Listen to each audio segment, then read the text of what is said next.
Okay, I'm Karan. I am an environmental scientist, and I'm also a retired public servant with 42 years in the public service. So my list of jobs would be about this long on my resume. I've done a lot of different things, and I always felt a bit awful about that I hadn't really stuck to one thing, but I've discovered in Bush Buddies it's very relevant to be able to do a whole range of things, from monitoring water through to burying underwear, which I will be doing soon because I reckon they'll be laughing for at least an hour of burying underwear. That'll really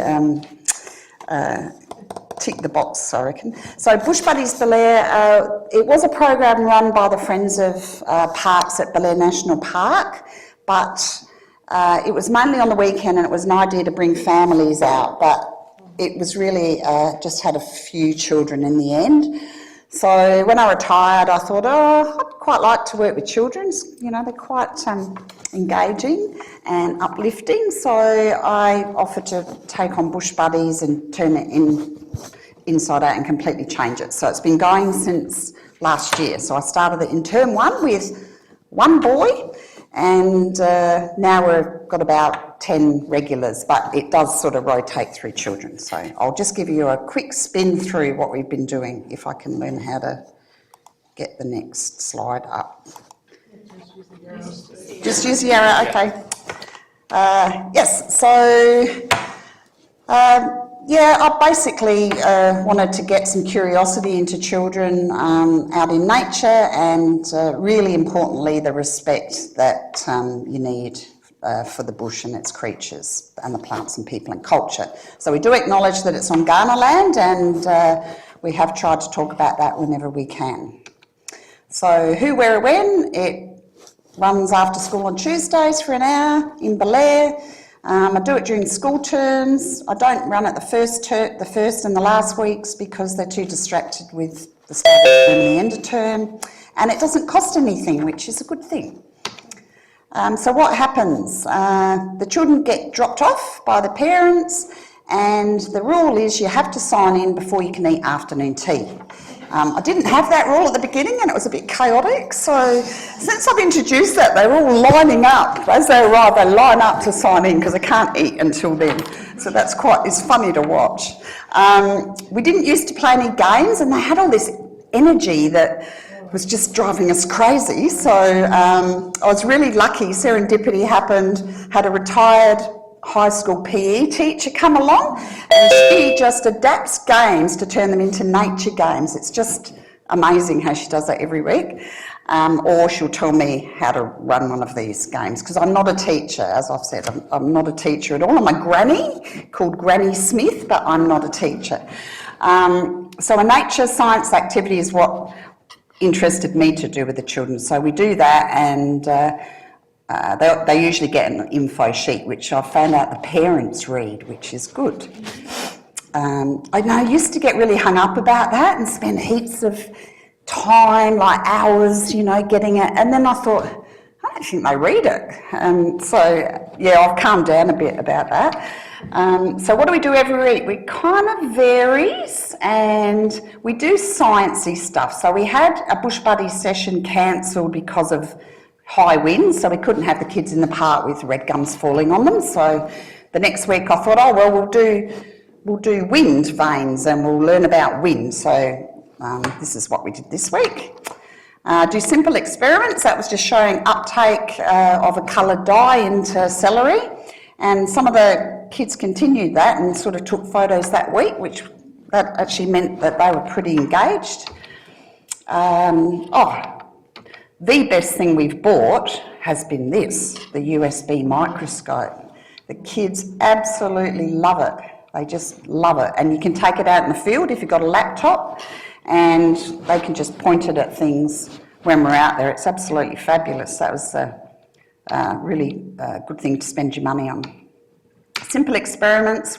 Often we go on what I call nature wanders. So we'll just wander through the park, and we'll just try and pick a theme. Like we did have a fungi one when the fungi are out, and we just sort of, while we're out there, we teach them don't touch it, be gentle. Had a boy last year that was kicking moss, and he got a bit of a talking to, saying, you can't do that. So we've explained that, if you destroy moss, that's some mosses won't recover. But it does get them to observe, and they really got great observation skills. So whatever they find, we'll talk about. So I have got Hayley the naturalist, that helps me a lot. We use craft to learn about nature, so they made these insect waterers, as I call them, because I've observed at my place up in the hills that the bees, would come in and suck from these tiny little spaces on like a open stone. So they made these, which then got turned into centrepieces for the Friends of Parks Forum, and there was not a sound for about an hour. They were so quiet doing that. They just loved it. We piggyback onto other events. So I hate Halloween personally, so I thought, what am I going to do for Halloween? I just hate it.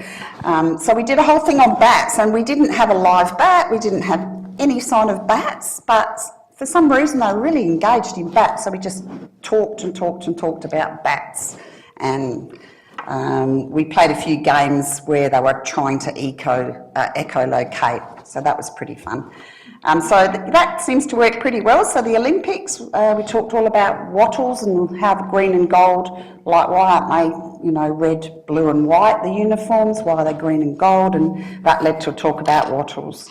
And then we talked about how many the species of wattles that there were in the park.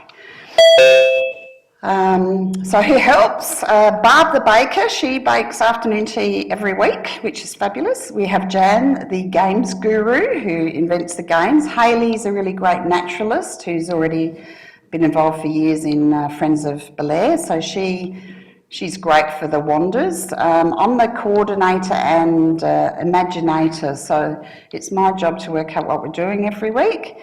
And we were pretty short on people because at one stage there was only Hayley and I. So Jan joined us. Barb was unable to come out in the bush. So we've actually recruited a couple more people to help us do it. And yeah, people are always talking about risks. So this is a picture of me with the bush buddies.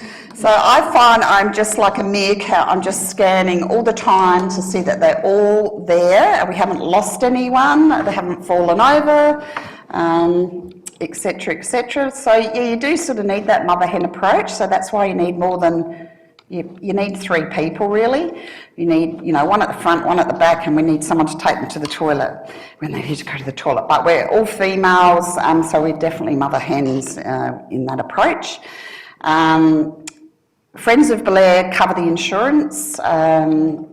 We don't do any sessions on stormy, windy, hot days.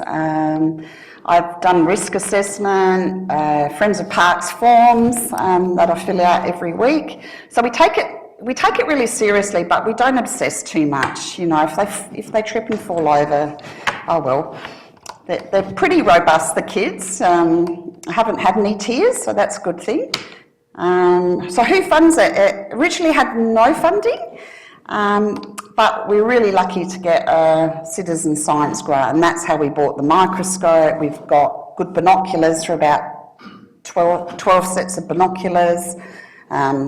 We've got a really large recycled sitting mat, and that's been the best thing because it organises them. So we have it outside and they sit on the mat, and it's an Aboriginal design mat, so it's got like circles where they sit. That's been great. It's strange how something simple like that really organises them. Gloves, craft supplies. So I was sort of thinking, this did make me think, what does success look like? So we usually have fun and laugh and get curious. The kids that have been coming a year plus have really got memories of what they did last year. I didn't think they'd remember, but they do. They said, oh yeah, that's right, we did something similar last year. It gets kids caring for nature. We actually have really good behaviour. I'm really surprised how well behaved the children are, because we've had quite a few that have been diagnosed as being on the spectrum, neurally divergent, and they've been really well behaved as well. They've been fantastic. The parents learn, and all of the leaders and helpers, we actually find it really uplifting because, you know, working in the conservation area is not very positive all of the time. So this is really positive every week. And some of the children that come are aspiring to outdoor science and environmental careers. I had a Year 5 girl who's wonderful. She was just saying the other day, I want to get into Erbray, and to get into Erbray, these are the entry requirements. And she proceeded to tell me them all, and I was just like, wow. I said, well, this will help you get into Erbray, hopefully. And the kids are just pure joy. This is Camellia, who moved to Melbourne, unfortunately, this year. Fortunate for her, but yeah, just the joy when they're outside, and she was just like, this is wonderful. So I'd really love it if anyone else wanted to start a Bush Buddies anywhere else in South Australia. I'd be more than willing to share all my learnings and worksheets and stuff.